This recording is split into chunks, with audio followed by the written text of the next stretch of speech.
Let's kick things off with a bang.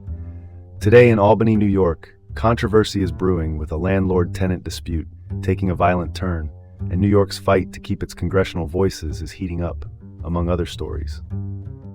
I'm Dean Bark. A warm welcome to the latest episode of the City Report with Dean Bark, the place where you get the latest local scoop, wrapped in a touch of charm. First up in Cojos, a controversial ICE checkpoint has resulted in the arrest of two Ecuadorian men, Saul Chambachiki and Angel Sigcho Contento. This checkpoint has provoked strong reactions as it aligns with intensified deportation efforts. Now about the men, both from Ecuador, they repeatedly entered the United States illegally dating back to 2007 and have faced multiple deportations. And yes, it raises questions about the Department of Homeland Security's policies focusing on individuals without criminal histories beyond illegal crossings. What's causing a stir is the fear this has drummed up among immigrant communities, who now see any interaction with law enforcement as potentially risky. Mayor Bill Keeler and Sheriff Craig Apple have even distanced themselves from the checkpoint. Accidentally hitching their wagon to a federal operation has never been a city's favorite pastime, right? Raising alarms seems justified when federal actions clash with local priorities.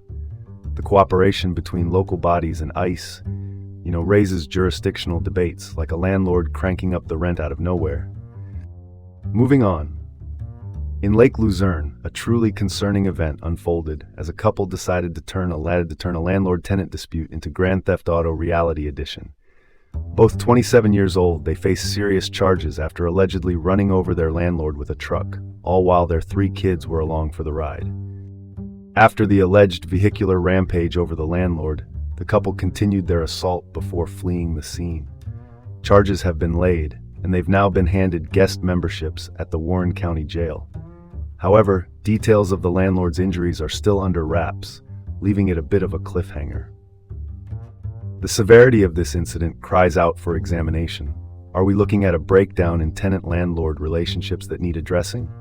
It's a reminder that domestic disputes have the air of unpredictability that keeps emergency responders up at night.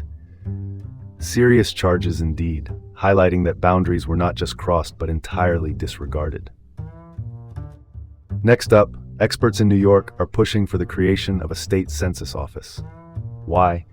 To stave off the potential loss of congressional seats, a fate New York's faced each decade since the 1950s. Sponsored by Assemblymember Mikhail Soliges, this proposal seeks to counter the ominous projections for the 2030 census. It's no secret that accurate census results play a crucial part in securing adequate representation and federal funding. Yet, New York's counting efforts fell short by just 89 people in 2020. Yes, that figure almost sounds like last night's attendance at a dull town meeting. The magic of census efficiency is also threatened by federal discord, where proposals for citizenship details could narrow the count further. Proactive measures aren't just ideal here. They're an existential need when state representation stands to be eroded. It's certainly an uphill task, but one with long-term payoffs, securing New York's voice in Congress. All right, next topic. Schenectady police expand their drone usage as a new chapter unfolds in tech-integrated policing. These drones provided by Brink aim to clip the wings of extended response times by offering real-time video feeds during emergencies. Though this technology promises improvement in officer safety and incident efficiency, community advocacy groups are sending up flares about privacy concerns. Call it like it is. Balancing surveillance and privacy is like walking a tightrope without the safety net. With legal checks and privacy reassurances in place, these flying assistants might just become essential partners in law enforcement. But hey, in a world where technology can turn on you with a 4 a.m. firmware update, it's certainly a discussion worth having. And now, tragic news from Rotterdam. An 18-year-old male was fatally struck by a train on Memorial Day.